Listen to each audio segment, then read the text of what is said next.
Hola y bienvenidos a este espacio, un experimento que si os gusta vamos a hacer más veces. Quiero presentarle a mi gran amiga Emi Alonso en una frase. Cuenta de quién eres. ¡Wow! Yo soy una eterna aprendiz y eso lo aprendí mucho de mi amiga Rafi. En este mundo de la disciplina positiva decidí enfocarme en desaprender todas esas cosas que implementaron en mí durante la crianza que dije, no me están haciendo muy feliz. Y yo podría decir que a lo que me dedico es a ayudar a que los padres disfruten de la crianza porque se puede disfrutar. Fantástico. Y hoy hablamos de un tema súper interesante, que es los límites en las relaciones. Ustedes saben que yo hablo bastante sobre el tema de los hijos que se alejan, porque es algo que vivimos en nuestra familia en primera persona, pero sé que hay muchas cosas que podemos hacer para mejorar nuestras relaciones y cómo usamos los límites para que quizás no se tenga que llegar a esta decisión tan difícil que tienen que tomar algunos hijos y que luego tienen que vivir los padres también. Y estaremos mirando los límites desde distintos aspectos. Los límites cuando estamos criando, en la crianza de los hijos, los límites quizás que necesitamos ponernos nosotros como padres, los límites que necesitamos poner y respetar en las relaciones, que sean de pareja, que sean con familiares, con colegas de trabajo, en el día a día. Así que empecemos. Tenemos una entrevista para Rafi, que es la experta realmente en distintos temas de familia, porque Rafi es family coach. Entonces, una de las cosas que queremos hablar es cómo son los límites durante la crianza. ¿Cuáles son esas 5 cosas, Rafi, que tú le dirías a un padre que va a empezar a ser padre, a que tiene que tener claro en su mente al momento de ponerle límites en la crianza a sus hijos? Bueno, primero es que los límites son necesarios. La crianza respetuosa, la disciplina positiva, hablan de ser amable y firme al mismo tiempo. Y parte de esa firmeza es saber poner y mantener límites. ¿Por qué? Porque le ofrecen a los hijos un sentido de seguridad, le ayudan a formar esa brújula interna que necesitan para llegar a ser adultos, disciplinados, responsables, todas esas cosas que luego queremos ver en nuestros hijos de adultos. ¿Qué más podría ser? Mencioné 2 cosas. Es lindo cuando lo dices porque recuerdo que tenemos una colega que se llama Firmeza con Amor. Sí. ¿No? Y muchas veces sé que vienen más temas, ¿no? Pero algo que me encanta decir es, muchas veces se dice que todo este tema de la disciplina positiva lo que crea son niños débiles. Y al contrario, cuando empezaste a hablar, me di cuenta que lo que le da son esas fortalezas para poder tomar decisiones. Sí, absolutamente. Y los límites son un poco, nosotros en Panamá tuvimos muchos meses donde en una de las carreteras principales la habían pavimentada con asfalto y todavía no habían puesto en las líneas para ir. Y la verdad que uno se sentía muy confundido y muy inseguro manejar, no sabía en qué parte de la carretera estar. Entonces, yo veo los límites como eso, ¿no? Como algo que te ayuda, te guía y te pone a marcar la ruta. A marcar la ruta. Claro, sí, a marcar sí, la ruta. Sí. Y ayuda a los niños a desarrollar una disciplina. Ahora, una cosa que escuché el otro día que me hizo mucho sentido es que parte de los límites es a veces decirle no a nuestros hijos. A veces es decir hasta acá. Sin embargo, muchos de nosotros hemos crecido en situaciones donde nadie nos permitió decir no o expresar una opinión diferente. Claro. Entonces, ahora nos cuesta a nosotros poner límites a nuestros hijos y ser firmes. Entonces, ¿qué podemos hacer en ese sentido? Ahí es donde empieza el trabajo como padre. Yo como padre reconocer de dónde vienen esas estructuras que no me están permitiendo disfrutar de la crianza. Y es porque traemos muchas creencias limitantes. Sí. Como lo dijiste hace un rato, no nos enseñaron a dar nuestra opinión y a muchos les puede resonar cuando les diga, es que lo haces así porque yo te lo digo. Sí. Y ahora los hijos que tenemos, esta nueva generación, ya no se queda conforme con eso. No. Te preguntan, ¿y por qué? Y ahí es donde tú dices, es parte también de desarrollar el pensamiento crítico. Absolutamente. Porque al dejarlos a ellos expresar lo que sienten, que no necesariamente nosotros como padres tenemos que decir, sí, todo lo que tú me digas, pero al escucharlos nos damos cuenta qué hay en esa cabeza. Sí, sí. Y ahí es donde viene el rol de cómo te guío y te acompaño para que puedas desarrollar tu pensamiento crítico y para que cuando tú estés en la calle, tú sepas a qué decirle sí y a qué decirle que no. Y no te sientas presionado a que porque si me lo dice un adulto, el adulto siempre tiene la razón y tengo que hacer lo que me dice. Sí. Es una manera también de cuidar al niño, al adolescente. Sí. Y es lo que dijiste, que es un trabajo, ahí ya es donde empieza el trabajo interno del padre. Si nos damos cuenta que nos cuesta poner límites y más aún mantenerlo, porque decir a nuestro hijo, desde ahora en adelante comemos todos sentados en la mesa sin teléfonos y conversamos, pero ya el día siguiente no lo hacemos, entonces no sirve, eso no son límites.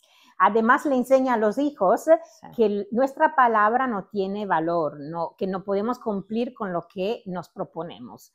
Así que es contraproducente. Es hacer que seamos coherentes, sí, y congruentes. Sí.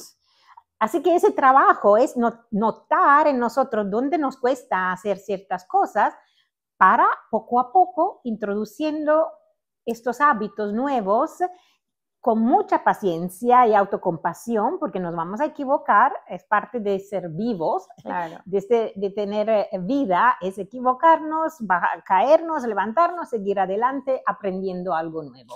Sí, y yo diría, Rafi, que para dar como un abrazo, ¿no? Sí. A los padres es, reconozcamos que a medida que estamos criando a nuestros hijos, nos estamos criando a nosotros mismos. Así es. Y que es un proceso en donde todos estamos aprendiendo.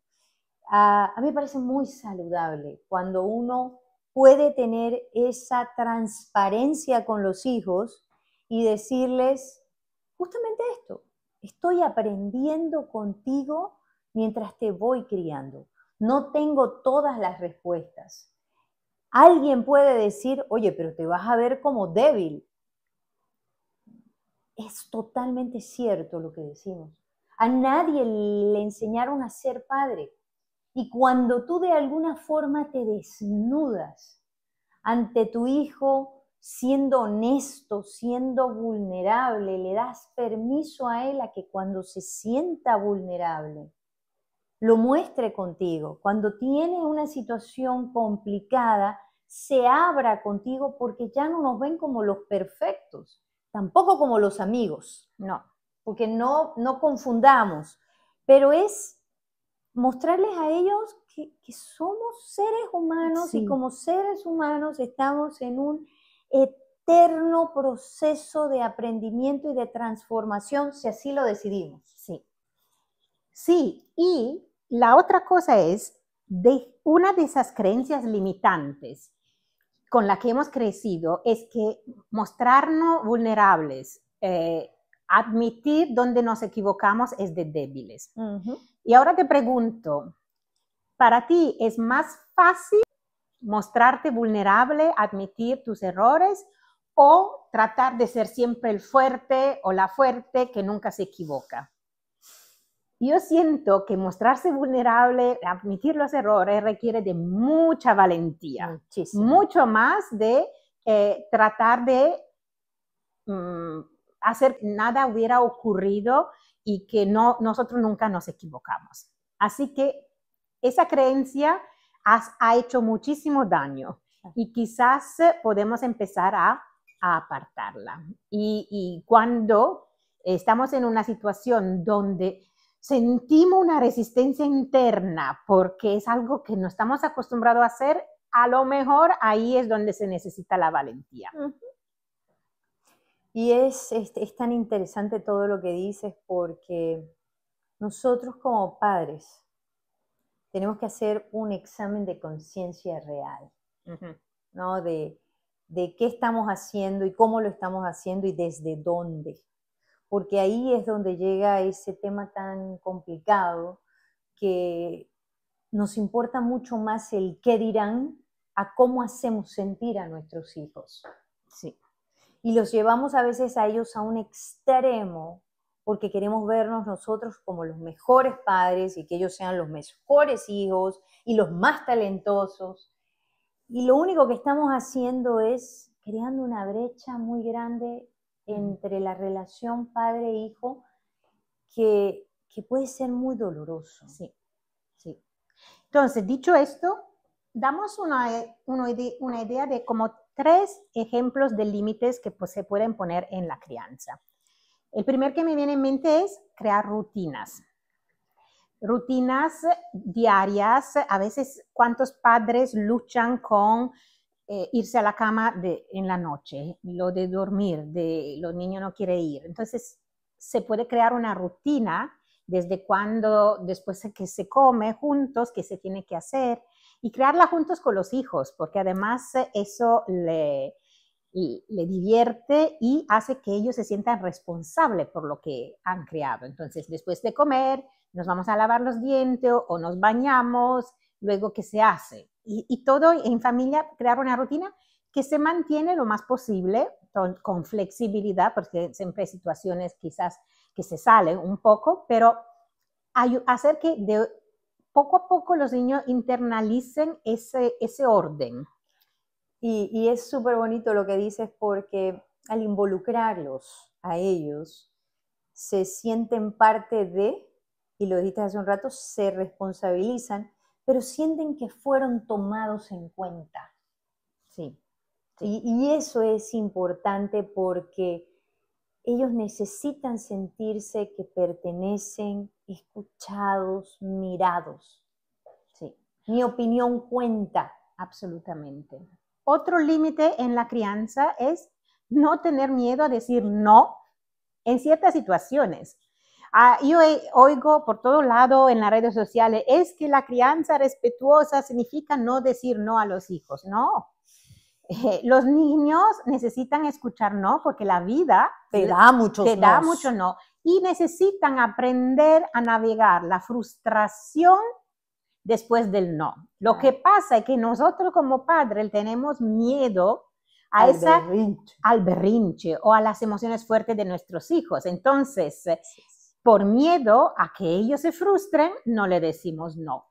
O se lo decimos tan mal, lo decimos como con falta de respeto. En cambio, no. Lo siento, ahora no puedes comerte ese dulce porque en media hora comemos. Sé que tú lo querías, sé que te vas a sentir mal, estoy aquí para acompañarte en tu frustración y permitirle la frustración, porque nosotros mismos nos frustramos cuando no obtenemos lo que queremos, porque no pueden hacerlo ellos. Además, necesitan aprender a frustrarse. Ahí hay un gran proceso de gestionar las emociones. Empezamos también a enseñarles que hay un sinnúmero de emociones que nosotros como adultos ni siquiera conocemos. Sí. Nosotros decimos mucho que somos analfabetas emocionales. Sí. Podemos escoger una rueda de las emociones y le decimos, ok, encuentra aquí cómo te sientes. Sí, yo hice un video sobre las emociones y pueden ir a buscarlo por ahí. Y un tercer límite que se puede poner a los hijos. Un tercer límite que se le puede poner a los hijos. Para empezar Bueno, un límite que podemos, porque además, después de eso, yo quería hablar de los límites que como padres necesitamos ponernos para criar de forma distinta. Entonces, un límite que se puede empezar a ponernos como familia para conectar, para crear más vínculos, es que por lo menos una comida al día se hace todos juntos sentados a la mesa, sin pantallas, sin televisión, con los teléfonos de otro lado, conversando. Sin que estén en la mesa, porque el teléfono en la mesa No. da la sensación de que si ese teléfono suena, tú lo vas a atender. El teléfono del otro lado. Hace 20 años, cuando no habían teléfono móvil, o 40. Éramos felices y no lo sabíamos. Ahora somos felices porque tenemos la tecnología para poder compartir, pero toca ser muy responsables de su uso. Exacto. Entonces ahí, de aquí pasamos naturalmente a los límites que como padres necesitamos poner. Y un límite es justo eso. Si queremos que nuestros hijos no tengan una relación equilibrada con sus móviles, ¿cómo es nuestra relación con nuestro móvil? ¿Y qué límites necesitamos nosotros poner en ciertas situaciones, como cuando comemos juntos, por ejemplo, o como cuando nuestro hijo viene para hablarnos de algo y decidimos poner móvil de lado porque nuestro hijo nos escucha? Y dijiste algo que me hizo recordar muchas de las enseñanzas de la disciplina positiva que a mí me cautivó, y es este concepto que dice: los niños son muy buenos observadores y muy malos intérpretes, ¿no? Entonces, por más que tú le digas y le digas y le digas, él va a interpretar lo que él vaya a interpretar. Por eso es que es tan importante ser tan coherente entre lo que le decimos y hacemos. Nosotros queremos niños, adolescentes, que no estén enganchados en un celular. Nosotros como adultos tenemos que desengancharnos del celular. Sí. Y escuché en un libro que estaba leyendo una anécdota de un niño que se fue a hablar con su mamá, y su mamá, bueno, en ese entonces hasta no había teléfonos, es un libro bastante viejo, le prestó atención y un día el niño le dice: mamá, yo sé que tú me amas. Y la mamá le dice: pero ¿por qué? ¿Qué te lo hace decir? Porque cuando yo necesito hablarte, tú pones completa atención a mí y a lo que te estoy diciendo. Entonces, nuestros hijos perciben nuestro amor no por todas las cosas que le compramos, todas las actividades extraescolares donde lo llevamos, sino cuando estamos presentes. Esos pequeños detalles. Sí. ¿No? El mirarlos a la cara y cuando vienen con un cuento, que todos lo hemos vivido, esos cuentos largos, interminables, y uno seguir prestando atención. Porque, Rafi, la vida se nos va. Sí. Yo oigo tanto cuando a veces voy a la piscina y escucho a los niños: mami, mírame, mami, mírame, mami, mírame. Sí. Y la mamá: ya te vi.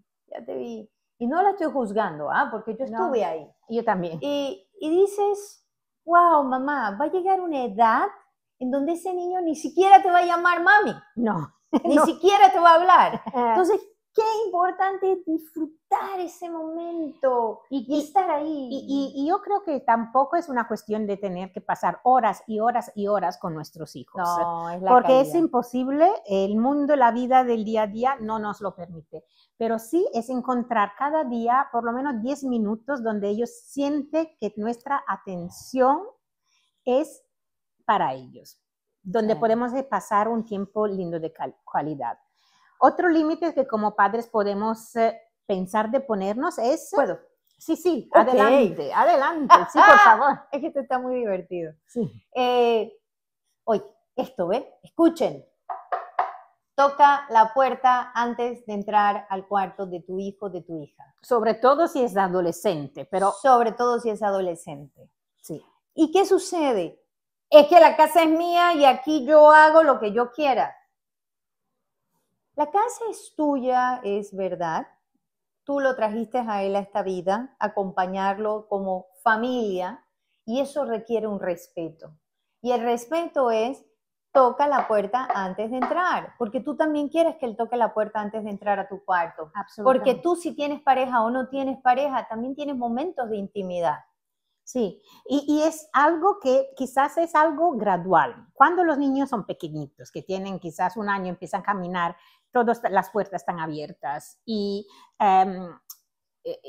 los niños sienten que son una extensión nuestra y nosotros casi sentimos que son una extensión de, ellos son una extensión de nosotros. Pero a medida que crecen, que están en la preadolescencia, necesitamos estar conscientes de los cambios que están ocurriendo en ellos y lo de la privacidad, lo de respeto, toco antes de entrar, te pregunto qué opinas de ciertas cosas, te responsabilizo por ciertas decisiones. Son todas cosas que necesitan estos niños, hijos, adolescentes, para llegar a individuarse, para llegar a entender quién son ellos, distinto de los padres, cuáles son sus fortalezas, sus dones, cuáles son sus límites. Y yo digo sí y sí, porque digo, wow, yo aprendí todo esto de la disciplina positiva en plena pandemia, cuando mis hijos tenían 16 y 19 años, y en ese momento me preguntaba, ¿cómo no lo hice antes de otra manera? Pero bueno, solamente tenemos el ahora. Y hay tantas formas de poder crear, co-crear una relación mucho más saludable con los hijos, y todo esto del respeto hacia sus espacios, su privacidad, es importante. Sí, sí. Porque, ¿qué viene después? Sí. En el momento en que nosotros les enseñamos a ellos con nuestros actos a ser respetuosos de su espacio, asimismo, el día que ellos busquen una pareja, van a también ser respetuosos del espacio que requiere su pareja, del espacio que requieren ellos con su pareja. Y vamos, como quien dice, trasladando este aprendizaje. Sí. Y esto, conectado a todo esto, es ¿a cuántos de nosotros nos cuesta poner límites en nuestra vida? Yo te quiero dar un ejemplo. Ay, perdóname, Rafi. Yo te quiero dar un ejemplo, cuenta, que ya se me olvidó del susto que te dio. Ok, mira, ya sé. Por ejemplo, uno puede estar muy ocupado todo el día haciendo las distintas tareas de la casa, lo que hacemos nosotras como independientes, que atendemos padres, que atendemos familias, que atendemos adolescentes, y de repente llega tu hijo y te dice, oye, ¿me preparas un café?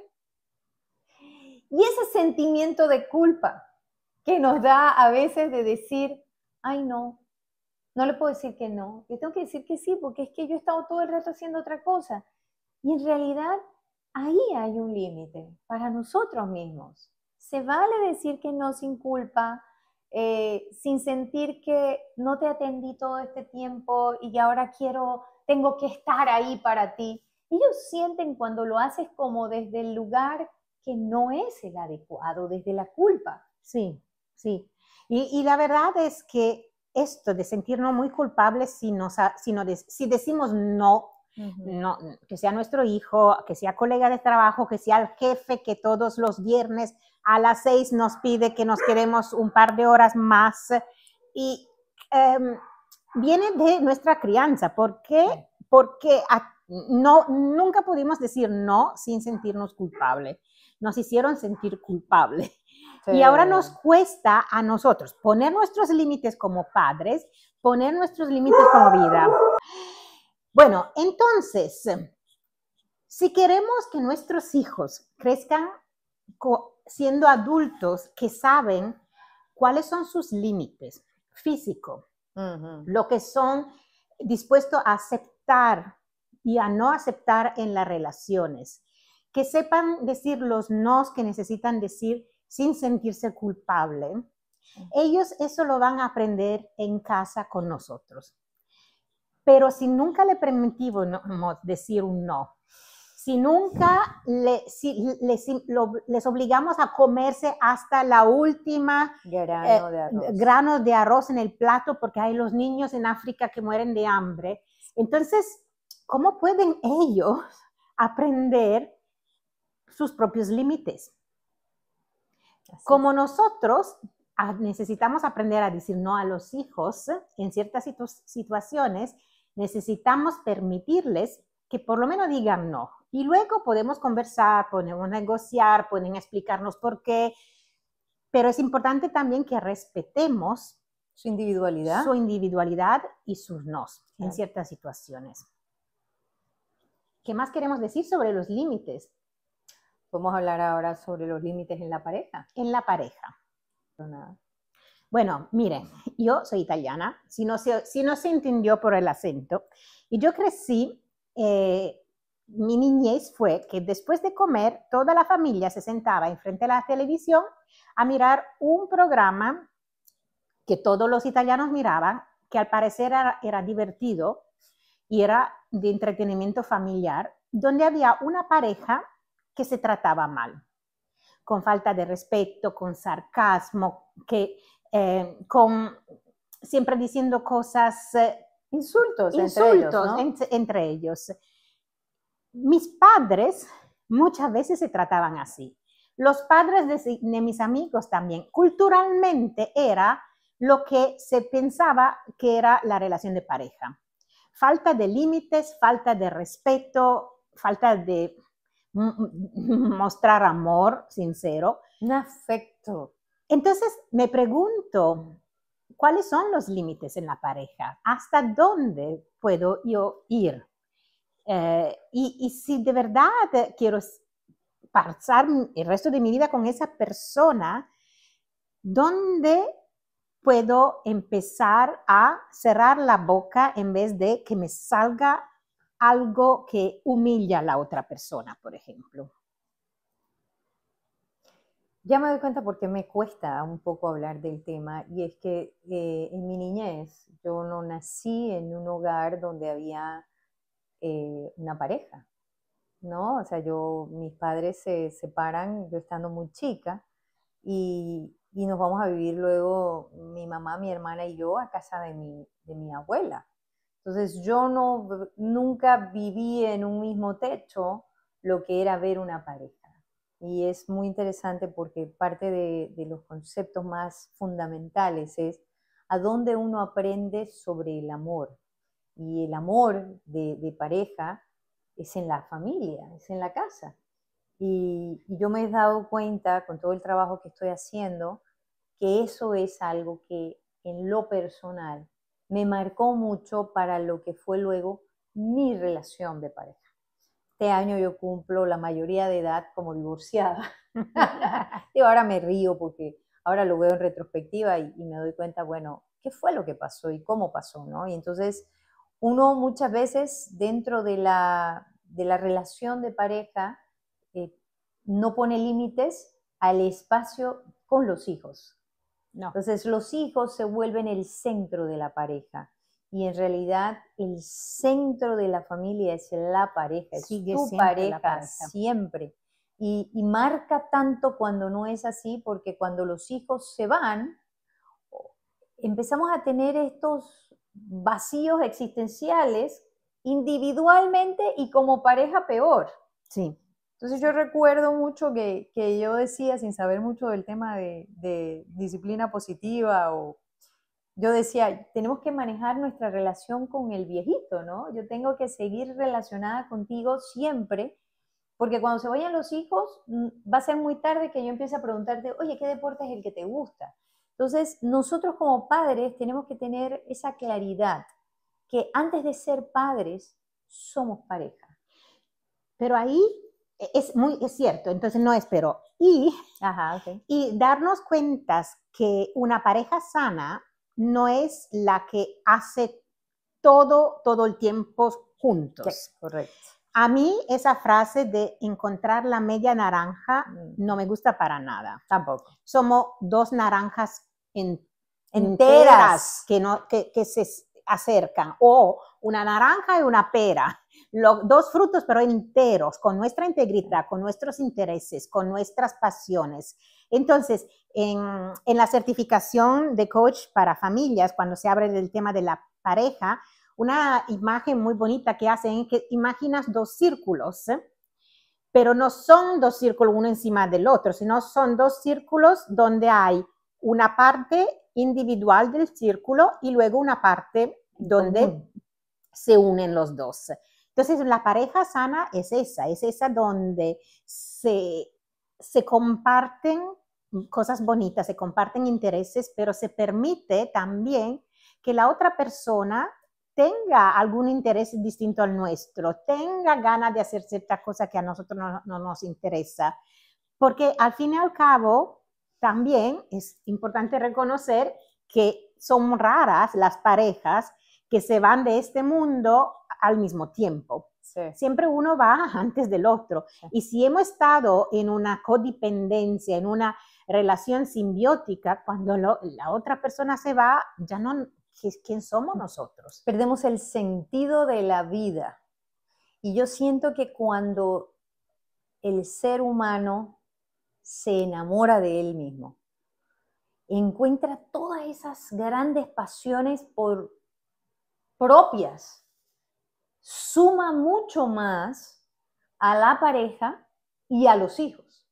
Porque no hay mejor ejemplo para los hijos que ver un padre y una madre emocionado y entusiasmado con su propia vida. El mayor error es decir, es que sin ti mi vida no sirve o no tiene sentido. Es una gran carga que le traspasamos al otro. Sí. Tú me tienes que hacer feliz a mí, nadie tiene que hacerte feliz. Tú tienes que encontrar tu propio método de ser feliz y cómo sumarlo eso a tus distintas relaciones. Absolutamente. Tú dijiste algo mientras estábamos conversando antes, tan bonito, que antes de ir afuera a buscar una pareja, empecemos a enamorarnos de nosotros mismos, a conocernos, a estar bien en nuestra propia compañía, en nuestra propia piel, sí. Porque entonces, cuando encontramos a la otra persona, no es desde una necesidad, es desde dos personas que suman. Voy a compartir algo. Sí, y no te asusté esta vez. No. Una gran amiga un día me comentó algo que le enseñó una monjita cuando estaba en primaria. Y la monjita se para, muy valiente, frente a todo este salón y les dice, ¿ustedes desean tener una pareja cuando sean grandes? Y obviamente todas las niñas, sí. Ok. Les dijo, hagamos lo siguiente, escriban cómo ustedes desean que sea esa pareja. Y luego les dijo lo siguiente, todo lo que escribieron ahí de cómo desean que sea su pareja, empiecen a hacerlo ustedes. Wow. Para que cuando esa pareja aparezca, se reconozcan. Y va a ser muy distinto. Y otra de las cosas que dijo, como monja, le digo, y oren por ellas. Oren desde ya por esa pareja. Y qué importante fue para mí escuchar eso porque muchas veces pedimos y pedimos y pedimos. ¿Y qué damos? Es cierto. ¿Qué damos o qué nos damos a nosotros mismos? Y esa parte a mí me encantó porque últimamente la comparto mucho con los adolescentes y arranco siempre diciéndole, conocerme es amarme. Absolutamente. Y para yo poder pensar que voy a amar a alguien más, tengo que empezar a amarme a mí. Y a mí me gustaría concluir, porque ya esto se está alargando mucho, con los límites con esos hijos que se están alejando o se han alejado. Muchas veces vivimos esa situación como un rechazo o como nuestros hijos quieren castigarnos por algo. A mí me cambió la vida y me cambió la mirada cuando empecé a verlo como un límite que nuestra hija decidió poner porque necesita espacio para sanar cierta cosa, para trabajar ciertas cosas, para descubrir quién es porque no había podido hacerlo en casa por distintas razones, algunas de las que hablamos aquí. Entonces, cuando ya ves que eso no es que te quieren castigar, no quiere que no te están rechazando, pero están poniendo un límite, y que cada vez que yo trato de conectar, aun cuando me ha pedido que no lo haga, estoy traspasando ese límite, estoy faltando de respeto. Entonces se cambia toda la mirada. Autocuidado, ¿no? Sí, es un autocuidado que está haciendo nuestra hija y los hijos que se han alejado de las familias. Entonces, ¿qué nos toca hacer a nosotros mismos? Nuestro propio autocuidado. Para que podamos sanar esas cosas que hemos traído en la relación y que no han hecho bien a la relación. Y quizás un día pueda que haya una reconciliación, a veces sí, a veces no, pero aún si no hay, nosotros estamos mejor como persona por haber trabajado, por haber hecho ese autocuidado, por habernos conocido y aprendido a amarnos. Última palabra.